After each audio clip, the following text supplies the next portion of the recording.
barking at you. What's going on, guys? It's Josie. I wanted to get out and do a video on my new bike. This one kind of fell into my lap. I wasn't really in the market for another bike. As you guys know, I was trying to sell the R1, and this kind of just came up for trade. He was looking for an R1, and I thought it was a pretty good deal, so we did a straight trade on the bikes.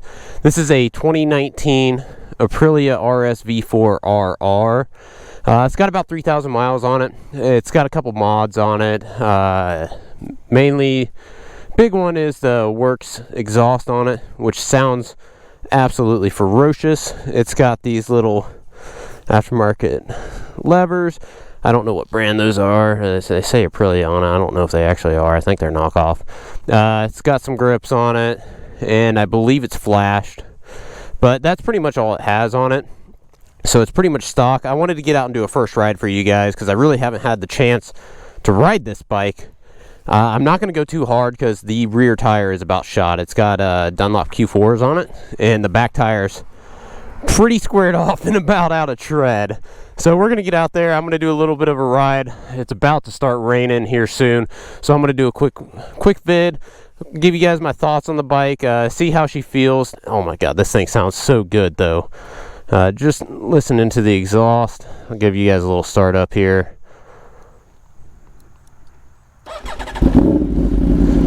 Absolutely ferocious sounding. Absolutely ferocious.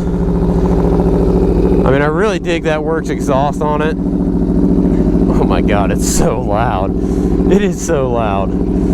This thing is not the factory version, so it does not have the electronic Olin suspension like my Tuono does. This one, I believe, has a SAC suspension, manually adjustable, but it does have all the other goodies like the Brembo brakes. It's got the same color scheme wheels on it. This matte black on the front, covered with bugs, but matte black on the front. It's like matte gray on the tank. I gotta get rid of all of these stickers.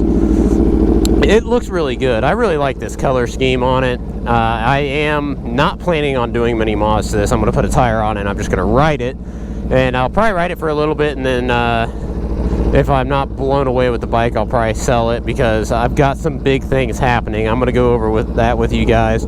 There's some big things happening. Let's get out and do some miles and see how the bike feels, and I'll go over what's going on with the garage. So this one actually, so it's got the same up and down quick shift auto blip that my Tuono has, but what I noticed is this one is way crispier. Like the Tuono kind of has like too much kill time in it, and it's kind of like lunges you forward a little bit. This bike doesn't do that at all. It's like super crispy, very nice up and down shifter. And I mean that, oh yeah, just barking at you. It sounds really good. So like I said, I'm not gonna go out and hit super twisties or anything on this thing yet. I want to get a tire on the back before I do that. I just wanted to see how the bike felt. The seat on this thing feels pretty much identical to the Tuono. Nothing that special. It's not super comfortable. As far as riding position goes, it's a super sport. I mean, you're leaned over pretty good. It's not as bad as the R1, but it's still definitely pretty leaned over. Not as comfortable as, say, like an S1000 RR, as far which I would put at the very top of like comfort for a super sport. This bike does have cruise control, so that is a plus. Not many super sports have cruise control. And tons of power. Jeez. I mean, I'm spoiled on power, but this bike is not disappointing me. That wasn't even like giving it the beans. I was just kind of rolling on because it's still warming up. But it's got plenty of power. I mean, you would not get bored with this bike by any means. I really want to see, my buddy AJ has my old S1000 RR, and it made 194 at the tire, and that's been the leader bike to beat in my friends group of like naturally aspirated, just bolt on and tune stock wheelbase. That bike has beat everything. It's beat my R1. The R1 was actually pretty close to it, but it beat the R1. All of the guys with the Gixxer 1000s that we've ran, it's beat those. I mean, it's just pretty much walked everything that we've had the chance to run with it, other than an H2 or a Turbo Busa, obviously. So this thing, I think, will have what it takes to run toe-to-toe with that BMW, maybe even edge it out. So the factory edition on these bikes does have a little bit more power than the RR, and I think that's just a little bit of intake work. I think the runners are a little different on it. I'm not 100% what all is different to give it that extra oomph and power, but the factory does have like 15 more horsepower than these. So I think this thing probably is close to 200 at the tire, though, with the pipe and the flash and everything. It should be pretty dang close. Which way do we want to go? Let's go this way. We haven't been this way in a while. Anybody behind me? Can we get a little swifty with it? Get a little swifty with it.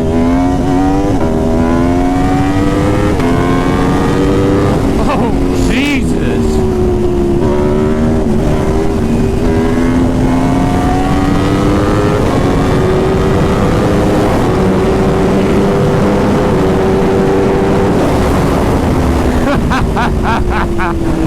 It gets down, guys. It boogies. It boogies for sure. Oh man, it's got a lot of mid-range grunt for a liter bike, and that's all that, you know, 1088cc displacement, where a lot of these 998cc bikes just don't have that mid-range oomph. This thing's got it, and it's got it in loads. I mean, just those hill crests are so easy on this bike. Jesus, this thing sounds good. You guys hear that? Oh yeah. Oh, she sounds so good. Get her down to first and get rowdy with it.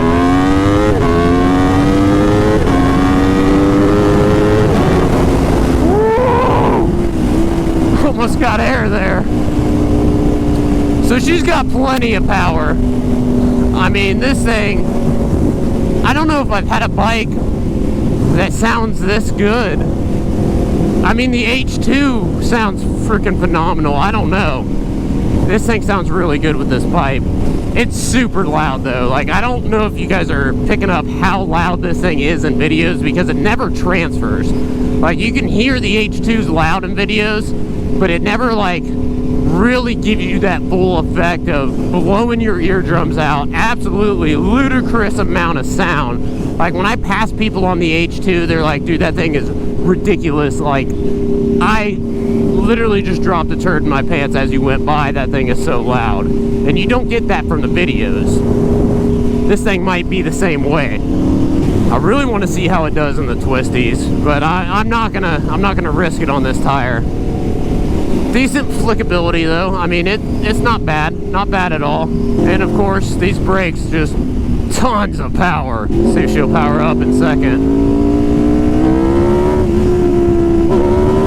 Not quite. A little hill crest, she will. Woo! She'll definitely power up over a hill crest. Freaking boot slipped off the peg while I was doing that wheelie. Yeah, she's powerful though. He is sending me the race ECU to put in it. From what I gathered, it's kind of got like a flash just to make sure the AFR is correct. It's not really something to pull a ton of power out. It was mainly just for safety.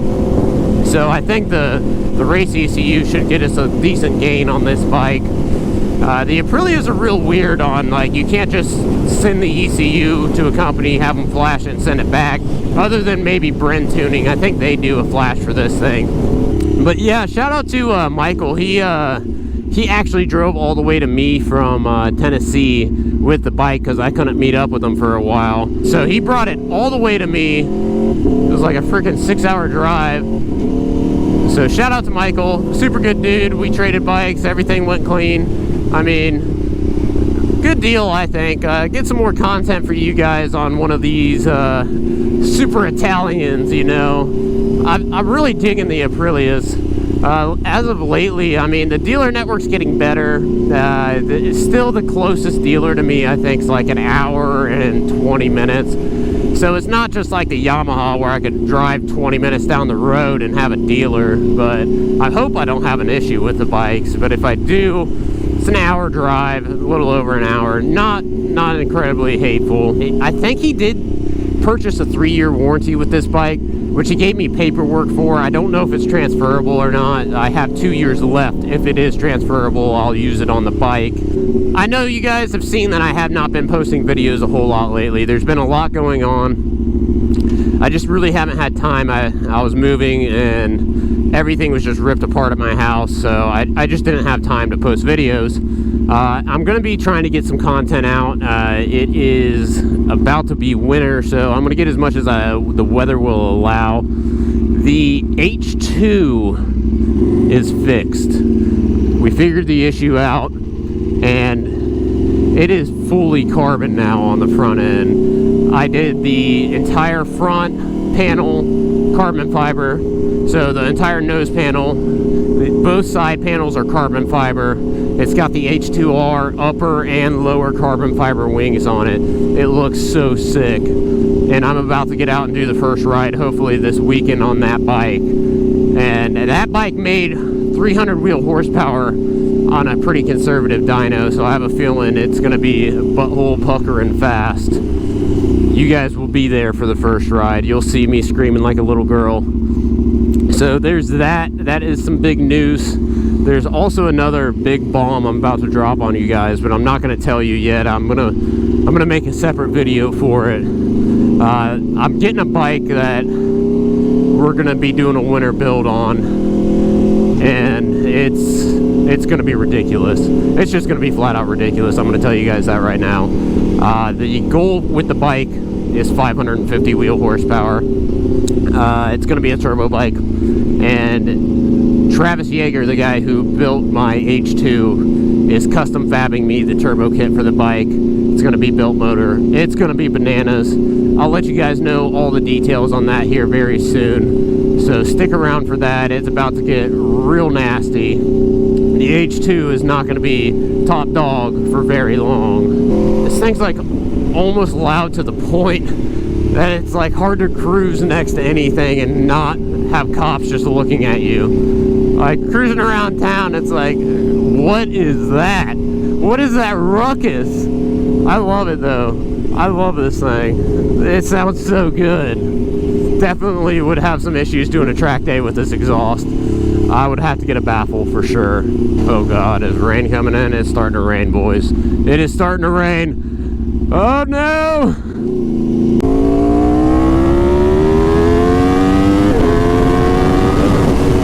Oh yeah, it's vicious. It's got some power. It definitely has some power. Whoa, buddy. Well, guys, I'm gonna pretty much have to cut it short here. I'm going home. It's starting to rain. I don't want to get too wild with it being a little wet out. Let me know what you guys think of the bike. You guys think it was a fair trade? I think so. I mean, the bike's 1 year newer than my R1. It's got more miles though. This has 3,400 miles. My R1 had like 1,200. So I think it was a pretty fair trade, and I mean, I'll keep it for a little while, do some videos with you guys, and I really want to run the S1000 to see where this bike stands in terms of raw power, because it feels like it should contend with that bike really, really well. It may even beat the R1 or the S1000. It'd probably beat the R1. The R1's actually, those newer R1s like I had, they are no joke in a straight line. I mean, they aren't like the old R1s, you know. These newer 15 plus R1s have a ton of power, especially if you have them tuned right. They can lay some stuff down. But as always, guys, leave a comment down below, like the video. I'm getting out on the H2 this weekend. It's the freaking weekend, boys. Till next time.